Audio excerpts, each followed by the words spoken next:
Okay, as you can tell by my extremely tired expression, it is the next morning and bread has been sitting, they were covered in shower caps, so taking them off, but they've been sitting overnight.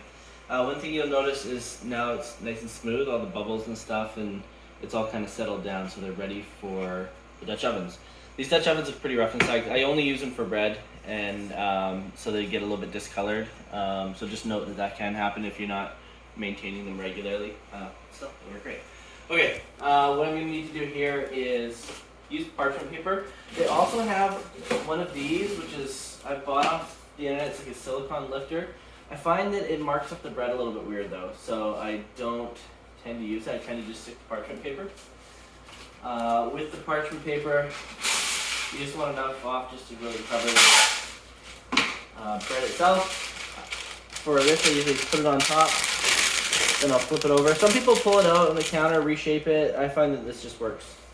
Note, when you pull it out, this is going to be a little bit wet and damp from the moisture that was in the bread. I take the opportunity to take the rice flour and just quickly dust it. It'll dry it on. This is seasoning your bannetons, so you want to do that. Once I have the bread, when I put it into the Dutch oven, it'll come in kind of shaped weird because mine's a little bit smaller than the rest of these. So what I do is I just kind of reshape it and then smooth out the. This is a me thing. This is done. I'm sure there's better ways to do this. Just that I've kind of adapted for this particular loaf size and oven, Dutch oven. Anyways, just flatten it out as best I can. You'll still get crinkles around it, but it just adds some texture and shape to your bread. Makes it a little bit more unique, a little homemade feel. Okay, once I have it mostly round, I'll give it a dusting of flour. This is totally optional. I just like the look of the flour on the top. I think it's a nice little texture and color variance. So I'll dust it with the flour, and then I'll take my bread lane. And if you look at this here, there's multiple ways you can score your bread. I think this one I'm going to do today because it's kind of fun. But you can do crosses, you can get fun with it, you can do flowers, you can do shapes. There's stencils you can buy, there's all kinds of things you can do. But for me, what I'll do is just that simple cross hatch. So what I'm going to do is just deep enough. You don't want to go too shallow, you don't want to go too deep. So it'll take some practice. I don't really have an advice for this. This took me a while to kind of figure out. It's just enough to scratch the surface without going too deep. And it's totally, there's no right or wrong way to do this. You're just making a little bit of, so it can rise and escape a little bit, and it just kind of scores the surface. So I've done a cool little pattern on that. I'll take the lid and I'll put it on, and we'll come back to you in a minute. This other one here is a lot easier because my Dutch oven is bigger than the loaf, so it doesn't take as much finessing, but it's still going to be the same idea. Enough to cover the bread. And this one here, instead of going on the counter, since I have more room to work with, I go right into the oven. And again, I'll just flour the banneton really quickly. Just enough to cover it and just to season it so it'll dry a little bit. Here, same thing. I'm just going to work around the edges just a little bit, just to do a little bit of tuck for anything that's untucked. And once it feels good, and dust the top.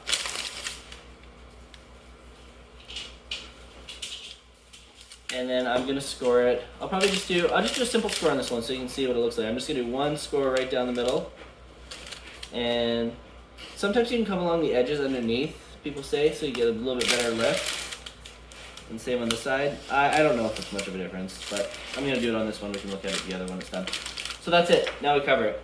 One thing I want to say before putting this in the oven, there's a bunch of different techniques. Some people put them in the cold oven. Me, I start preheating the oven when I start getting these ready, and then I stick them into a mostly preheated oven. Other people swear by preheating the banneton, or preheating the Dutch oven and then preheating the oven as well and then putting it in. I just find that hard because everything's so hot to get the bread in and everything without burning yourself. So for me, what seems to work the best and seems to work the easiest is to put them in cold Dutch oven, preheat the oven when I'm starting, and then stick them in as they're about to go. I've timed it. You may need to time it differently for your ovens and use your digital thermometer to check to make sure the bread's up to 200. But general rule of thumb for me is 45 minutes in the hot oven covered, 5 minutes uncovered, and then the bread's ready. So we'll come back to this video once everything's done and show you the end product. Okay, it's been 45 minutes, timer just went off. Now we're going to uncover the lid. I just want to give you a quick view into this to see what it looks like so you can see, oh, it's getting there. We're going to leave it for 5 more minutes just to crisp it up. I'll show you the other one as well.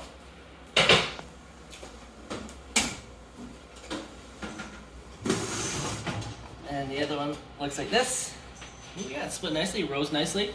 All right, we'll be back in 5 minutes. Okay, 5 minutes is up. Ooh, look at that. Again, beautiful. Ooh. That's the first one. I'm just gonna put it over on the hot pad. And the second one.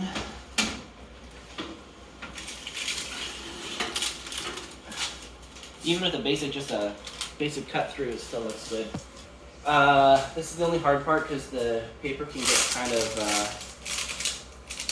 weak on the edges, so you just gotta kind of reach in, careful not to burn yourself. Transfer over to a cooling rack. Loosen it from the paper. And again. Whoop, see, that's what happens. I'm glad that happened so you can see what it's like and not panic. Okay, and look at, we got two beautiful loaves. They actually, this one rose a lot better than it normally does for me because as I was saying earlier, the non-cast iron, you usually don't get as much of a rise, but it looks like they both rose perfectly. And you got nice, it'll be nice and springy, but a little bit of crust, and perfect. Once they've cooled down, you want to let them cool down for at least 30 minutes, preferably. They say between 1 and 2 hours. I usually, the 45-minute mark is when I can't wait any longer and I cut into it. So I'll be back in an hour-ish, and we'll cut into it and show you what it looks like. Okay, they've been cooling now for just a little over an hour. They're nice and warm still. You can see they got a bit of a spring to them, with a nice crust on them. I'm going to cut into this one because we're going to give this one to a neighbor. But I just wanted to point out we got some nice lift there. There's ways that you can do manipulating how you bake and stuff to get that lift higher, and the more of an ear you get on your bread, the better in the baking community they consider it. But honestly, you've got two really nice looking home-style loaves here, and they're nice, soft and fluffy, and I'm just going to cut into it. One thing I want to point out is this knife here. Bought it off of Amazon. It was highly recommended on all the bread forums, and it's the best bread knife I've ever had. It was like $15 US. You can find them on sale. Awesome investment. Really recommend it. It's a Mercer 10-inch. Okay, here we go. What's the best?